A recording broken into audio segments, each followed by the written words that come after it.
Okay students, welcome back. ગઈકાલે આપણે chapter 2 ત્રિકોણમિતિય પ્રતિવિધેયની શરૂઆત કરી.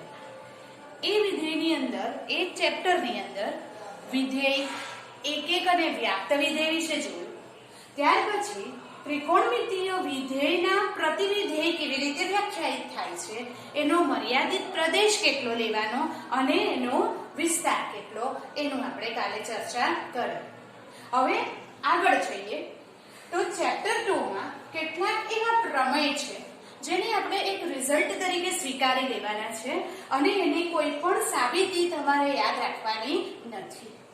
તો સાઇન ઇનવર્સ અને સંકેતમાં સાઇન ઇનવર્સ લખાય એવું આપણે કાલે જોયું હતું.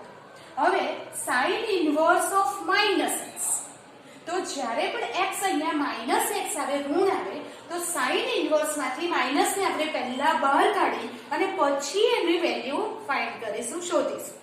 એટલે કે સાઇન ઇનવર્સ ઓફ -x હોય તો minus of sine inverse x થાય ક્યારે? જ્યારે માનાંકમાં x less than or equal to 1 હોય. કેમ? તો કે એનો વિસ્તાર x બિલોંગ્સ ટુ -1 1 છે, એનો પ્રદેશ x બિલોંગ્સ ટુ -1 1 છે. બરાબર? અને આ માનાંકમાં x, આ નોટ તરીકે તમારે યાદ રાખવાનું. માનાંકમાં x less than or equal to 1 એટલે -1 less than or equal to x less than or equal to 1 થાય. અને માનાંકમાં x greater than or equal to 1 એટલે માનાંકમાં x ગ્રેટર ધેન 1 હોય તો x greater than or equal to 1 અને x less than or equal to -1 આવું કે. બરાબર? એટલે કે માનાંકમાં x લેસ ધેન 1 હોય તો x એ -1 અને 1 ની વચ્ચે છે. જ્યારે માનાંકમાં x greater than or equal to 1 હોય તો x એક કરતા મોટો અને -1 કરતા નાનો છે. એટલે કે -1 અને 1 ની વચ્ચેની સંખ્યા એમાં આવતી નથી. ઓકે, હવે આગળ જોઈએ તો sin inverse of -x is equal to minus બહાર ક્યારે આવે? જ્યારે માનાંકમાં x એક એવો હોય less than or equal to 1, એટલે કે x ક્યાં હોય? -1 1 ની વચ્ચે. જ્યારે cos ઇનવર્સ ઓફ -x હોય તો એમાંથી માઈનસ બહાર આવતો નથી, એટલે પાઈ માઈનસ cos ઇનવર્સ x લખવાનું. કયા વિધેયમાં માઈનસ સીધું બહાર આવશે અને કયા વિધેયમાં પાઈ માઈનસ લખવાનું છે તમારે યાદ રાખવાનું છે. તો અહીંયા pi minus cos inverse x ક્યારે? જ્યારે માનાંકમાં x less than or equal to 1 હોય, એટલે કે x એ બિલોંગ્સ ટુ -1 1 હોય ત્યારે. એવી જ રીતે tan ઇનવર્સ ઓફ -x હોય તો શું લખવાનું? Minus of tan inverse x ક્યારે? જ્યારે x બિલોંગ્સ ટુ r હોય ત્યારે. એવી રીતે cot ઇનવર્સ ઓફ -x તો pi minus cot inverse x ક્યારે? જ્યારે x બિલોંગ્સ ટુ r, એટલે કે પ્રદેશમાં હોવો જોઈએ. sec ઇનવર્સ ઓફ -x તો pi minus sec inverse x લખાય જ્યારે માનાંકમાં x greater than or equal to 1, એટલે કે એને અથવા x માનાંકમાં x ગ્રેટર ધેન 1 એટલે x belongs to r minus -1 1 આવું પણ લખાય છે. એટલે આ sec ઇનવર્સ હોય ત્યારે પાઈ માઈનસ કરાય અને cosec ઇનવર્સ ઓફ -x હોય તો minus cosec inverse x greater than or equal to 1. તમારે યાદ રાખવાનું છે કયા કયા વિધેયમાં પાઈ માઈનસ લખવું અને કયા કયા વિધેયમાં ડાયરેક્ટ માઈનસ બહાર લેવું. તો બોલો કયા કયા વિધેયમાં માઈનસ સીધો બહાર આવશે? sin ઇનવર્સ, tan ઇનવર્સ અને cosec ઇનવર્સમાં માઈનસ સીધો બહાર આવે છે. જ્યારે cot inverse, cos inverse, cot inverse અને sec ઇનવર્સમાં જો -x હોય તો પાઈ માઈનસ x લખવામાં આવે છે. આ એક થિયરમ, પહેલો પ્રમેય 1. કયા કયામાં પાઈ માઈનસ લખવું? cos inverse, cot inverse, sec inverse. કયામાં સીધો માઈનસ બહાર આવે? sin inverse, tan inverse, cosec inverse. એમાં માઈનસ બહાર આવે છે. દાખલા તરીકે sin ઇનવર્સ ઓફ √2 હોય. sin ઇનવર્સ ઓફ -√2 જ્યારે આપણે લખીએ છીએ -√2 તો આ માઈનસ સીધો બહાર આવશે અને એને શું લખીશું આપણે? Minus sin inverse √2. પણ એના બદલે જો અહીંયા cos ઇનવર્સ હોત તો આપણે શું કરત? પાઈ માઇનસ કરીને cos ઇન્વર્સ √2 કરે. એટલે કે cos, cot અને sec માં જ્યારે પણ અંદર માઇનસ આવે, ઋણ આવે, તો બહાર પાઈ માઇનસ કરીને ઋણ બહાર નીકળી જાય છે. બીજી વાત કરીએ પ્રમેય 2. તો જ્યારે આપણને ત્રિકોણમિતિય વિધેયમાં ખબર છે કે cosec એટલે 1/sin. cosec એટલે શું? 1/sin. તો ઇન્વર્સ ફંક્શનમાં એટલે કે પ્રતિવિધેયમાં આપણે કેવી રીતે લખીએ છીએ? તો cosec ઇન્વર્સ x બરાબર sin ઇન્વર્સ 1/x લેવાય. જ્યારે sec ઇન્વર્સ x હોય ત્યારે cos ઇન્વર્સ 1/x લેવાય અને cot ઇન્વર્સ હોય ત્યારે tan ઇન્વર્સ 1/x લેવામાં આવે છે. પરંતુ યાદ રાખો, પરંતુ જ્યારે અહીંયા cot ઇન્વર્સ x હોય ત્યારે tan ઇન્વર્સ 1/x લેવાય. પણ ક્યારે? જ્યારે x ધન હોય ત્યારે. જો x ઋણ હોય તો pi plus tan inverse 1/x લેવામાં આવે છે. એટલે કે cosec inverse sin inverse 1/x, sec inverse તો cos inverse 1/x, cot inverse તો tan ઇન્વર્સ 1/x. જે રીતે cosec એટલે 1/sin તો cosec ઇન્વર્સ x એટલે sin ઇન્વર્સ 1/x લેવાનું છે. જે રીતે આપણે ત્રિકોણમિતિય વિધેયમાં લેતા હતા એ જ પ્રમાણે, પરંતુ પ્રતિવિધેયમાં x ના બદલે 1/x લઈને કરીએ છીએ. ત્રીજો પ્રમેય વાત કરીએ તો પ્રમેય 3 છે. cos inverse x sin inverse x આવે તો તમારે શું લઈ લેવાનું? π/2. સૌથી વધારે ઉપયોગમાં લેવાતો પ્રમેય છે, જે તમને MCQ માં વેરી શોર્ટ ક્વેશ્ચનમાં 1 માં ક્વેશ્ચનમાં આવે કે sin inverse π/2 plus cos inverse π/2 અથવા તો sin inverse x plus cos inverse x હોય ત્યારે એનો જવાબ કેટલો આવવો જોઈએ? π/2. sin inverse √2 plus cos inverse √2 તો કેટલું આવી જાય? π/2. શરત શું છે? x અને x સરખા હોવા જોઈએ. તેવી જ રીતે sec inverse x plus cosec inverse x આવે તો શું આન્સર આવશે? π/2. અને tan inverse x plus cot inverse x હોય તો પણ π/2. ફરીથી કોનો સરવાળો π/2 થાય છે એ આપણે યાદ રાખીશું. તો sin inverse x plus cos inverse x π/2, sec inverse x plus cosec inverse x π/2, tan inverse x plus cot inverse x π/2 થાય છે. આ યાદ રાખો. બોલો સમજી ગયા? તો આ આપણા 3 પ્રમેય છે. ફરીથી પહેલા પ્રમેયમાં કયા વિધેયમાંથી સીધો ઋણ બહાર આવે? sin, tan, cosec. કયા વિધેયમાં પાઈ માઈનસ લખવામાં આવે? cos inverse, cot inverse, sec inverse. બીજામાં cosec ઇન્વર્સ x હોય, તમારે sin માં ફેરવવું છે તો એને sin ઇન્વર્સ 1/x લખાય. sec ઇન્વર્સ હોય તો cos ઇન્વર્સ 1/x લખાય. cot ઇન્વર્સ હોય તો tan ઇન્વર્સ 1/x લખાય. એવી જ રીતે કોનો સરવાળો π/2 થાય છે? sin ઇન્વર્સ x વત્તા cos ઇન્વર્સ x π/2 થશે. sec inverse x plus cosec inverse x π/2 થાય અને tan inverse x plus cot inverse x π/2 થાય છે. આ જ થિયરમનો, આ જ પ્રમેયનો ઉપયોગ કરીને કેટલીક ત્રિકોણમિતિય પ્રતિવિધેયના મૂલ્યો કેવી રીતે મેળવવાના તેના કેટલાક દાખલાઓ હવે આપણે જોઈએ. કેટલાક આપણે ત્રિકોણમિતિય પ્રતિવિધેયના મૂલ્ય મેળવીશું અને મૂલ્ય મેળવ્યા પછી કેટલાક દાખલા ગણીશું. જેમ ત્રિકોણમિતિય વિધેયના કેટલાક મૂલ્ય તમે 10મા ધોરણમાં 11મા ધોરણમાં યાદ રાખ્યા છે. એ જ મૂલ્યનો ઉપયોગ કરીને આપણને પ્રતિવિધેયના મૂલ્ય પણ યાદ રહે છે. તો જે મૂલ્ય સીધા ખબર હોય એનો તમે સીધો જવાબ લખી શકો છો. તો અહીંયા પહેલી વાત આવે sin 0 બરાબર 0. તમને ખબર છે sin નું મૂલ્ય, sin 0 નું મૂલ્ય કેટલું? 0. તો બોલો sin આમ લાવો તો sin ઇન્વર્સ 0 કેટલું થઈ જાય? 0. તે જ પ્રમાણે sin π/2 1. તો પછી sin ઇન્વર્સ 1 કેટલું? તો કે π/2. બોલો સમજાય છે? આપણે sin ઇન્વર્સ 1 π/2, sin π/3 √3/2 છે. તો sin ઇન્વર્સ √3/2 π/2. કાલે આપણે જોયું કે y sin x હોય તો પછી x બરાબર શું થઈ જાય? sin inverse 1. આનો આપણે અહીંયા ઉપયોગ કરીએ છીએ કે ભાઈ 1 અહીં હું લઉં છું 1/√2. બરાબર sin π/4. તો પછી sin ઇન્વર્સ 1/√2 કેટલું થઈ જવાનું π/4. બોલો સમજાય છે? એવી જ રીતે sin π/6 1/2 છે. તો પછી sin ઇન્વર્સ 1/2 કેટલું π/6. sin -π/2 -1 તો sin -1 -π/2. તે જ પ્રમાણે કેટલાક આપણે cosec ઇન્વર્સ ના પણ મૂલ્ય યાદ રાખીશું. જેમ કે પહેલી વાત કરીએ cos 0 1. તમને cos ના મૂલ્ય ખબર છે, એના ઉપરથી આપણે પ્રતિવિધેયના મૂલ્ય શોધી રહ્યા છીએ.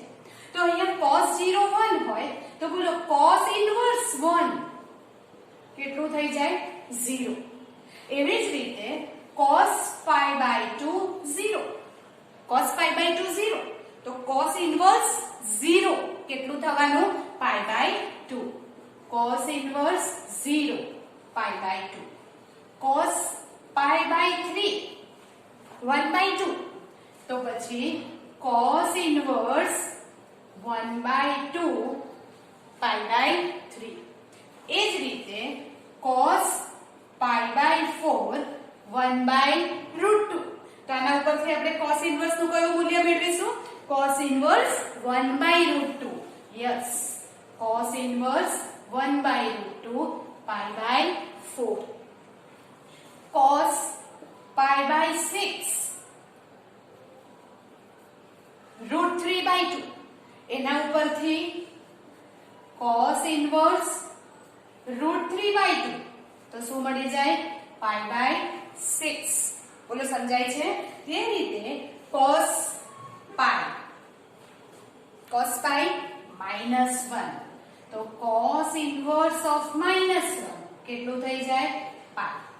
રાઈટ? આ પ્રમાણે આપણે cos વિધેયના બધા મૂલ્ય મેળવી શકીએ છીએ. તમને tan વિધેયના કેટલાક મૂલ્ય ખબર છે, જેમ કે પહેલી વાત કરીએ tan 0. tan 0 કેટલું આવવાનું cos π -1. આની અંદર આપણે sin 0 upon cos 0 કરીએ તો sin 0 0 cos 0 1 તો tan 0 કેટલું 0. તો બોલો શું થશે? tan ઇન્વર્સ 0.0 થઈ જાય. ત્યાર પછી tan π/4 બોલો tan π/4 1. tan inverse 1 π/4. બીજી વાત કરીએ tan π/3 √3 તો tan ઇન્વર્સ √3 કેટલું આવી જાય π/3. tan π/6 1/√3 તો પછી tan ઇન્વર્સ 1/√3 એટલે π/6. આમ કેટલાક ત્રિકોણમિતીય વિધેય ઉપરથી ત્રિકોણમિતીય પ્રતિવિધેયના મૂલ્ય આપણે યાદ રાખીશું, જેના કારણે આપણને મોટા દાખલા ગણવામાં સરળતા રહે છે. બરાબર? એટલે sin ઇન્વર્સ 0 0. 1 માર્કના VSQ માં કેટલીક વખત આવા મૂલ્ય પૂછાઈ જાય છે. એટલે તમારે મૂલ્ય શોધવાના દાખલામાં આ મૂલ્યનો તમે સીધો ઉપયોગ કરી શકો છો. તો જેમ કે sin ઇન્વર્સ 0 તો 0. sin inverse 1 π/2. sin inverse √3/2 π/3. sin inverse 1/√2 π/4. તે જ પ્રમાણે cos ના મૂલ્ય cos ઇન્વર્સ અને tan ના મૂલ્ય પરથી tan ઇન્વર્સ ના મૂલ્ય શોધી શકાય. જે આ મૂલ્ય યાદ રાખવા માટે આપણે આ મૂલ્ય યાદ રાખીએ તો એના ઉપરથી પ્રતિવિધેયના મૂલ્ય મળી જાય છે અને એનો આપણે સીધો ઉપયોગ કરી શકીએ છીએ. હવે આનો ઉપયોગ કરીને કેટલાક મૂલ્ય શોધવાના 1 માર્કના પ્રશ્નના ઉકેલ શોધીશું. પહેલા તમે નોટ કરી લો.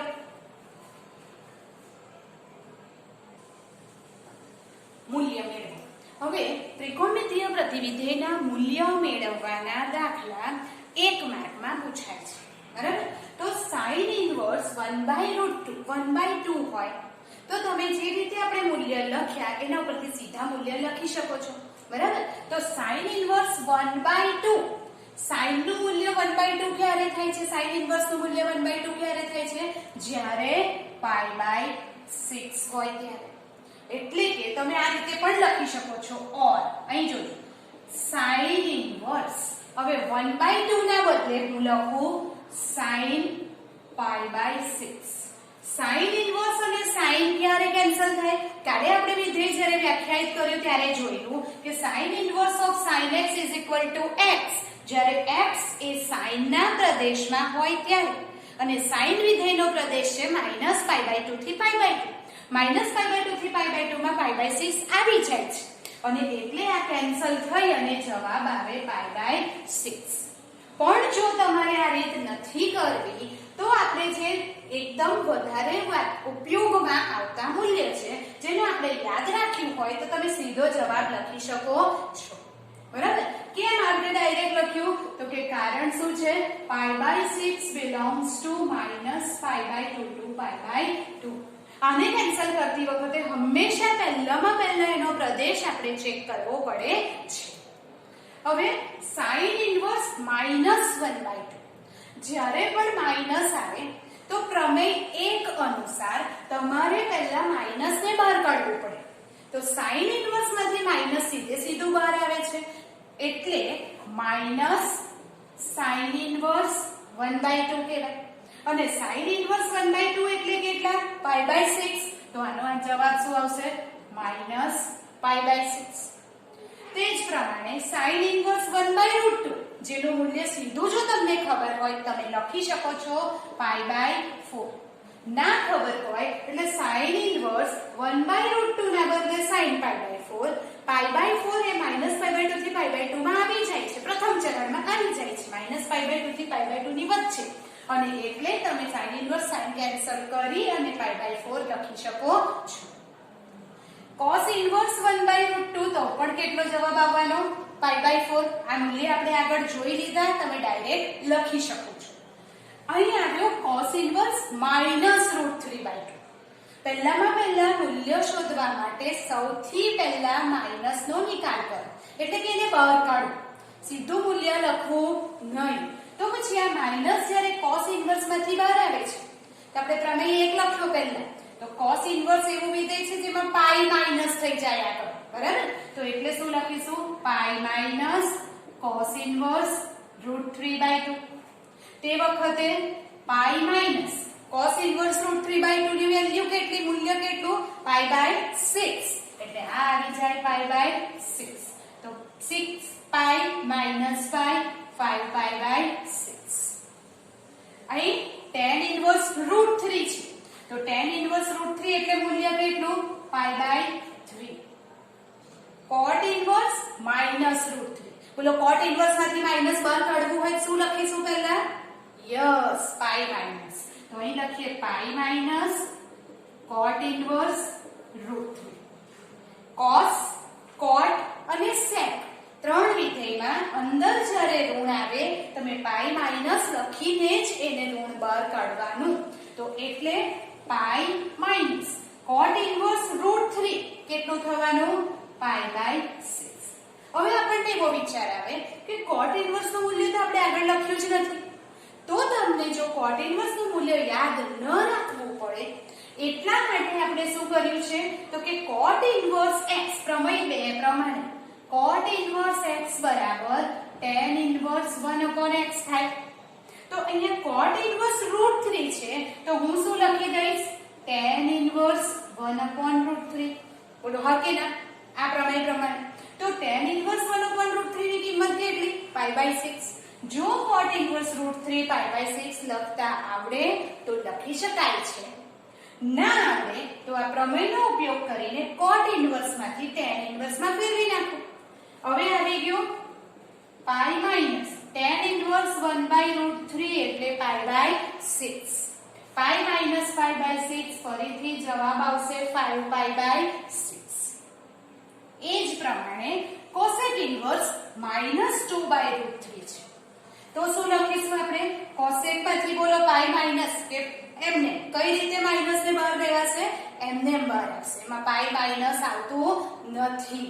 તો અહીંયા આવશે માઈનસ cosec ઇન્વર્સ 2/√3. હવે cosec ઇન્વર્સ નું પણ આપણને મૂલ્ય ખબર નથી. તો એ વખતે શું કરીશું બોલો? આ પ્રમેય બે પ્રમાણે cosec inverse x બરાબર શું થઈ જાય? sin inverse 1/x. અને એટલે શું લખીશું અહીંયા? Minus sin inverse √3/2. 2/√3 ના બદલે શું લખાય? √3/2. આપણે અંદર શું લઈ લઈએ છીએ? એનો વ્યસ્ત.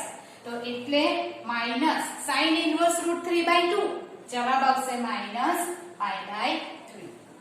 બોલો તમને સમજાય છે? આ રીતે આપણે ગમે તેટલા પણ ત્રિકોણમિતિય પ્રતિવિધેય હોય એના મૂલ્ય શોધી શકીએ છીએ. એ પહેલા તમારે ત્રિકોણમિતિય પ્રતિવિધેયના દરેકે દરેક મૂલ્ય જે આપણે આગળ લખ્યા છે એ યાદ રાખવા પડે. એ શેના ઉપરથી લખ્યા છે? ત્રિકોણમિતિય વિધેય પરથી. બરાબર? આ લખી લો, પછી આપણે આગળ થોડાક બીજા દાખલા ગણીએ છીએ.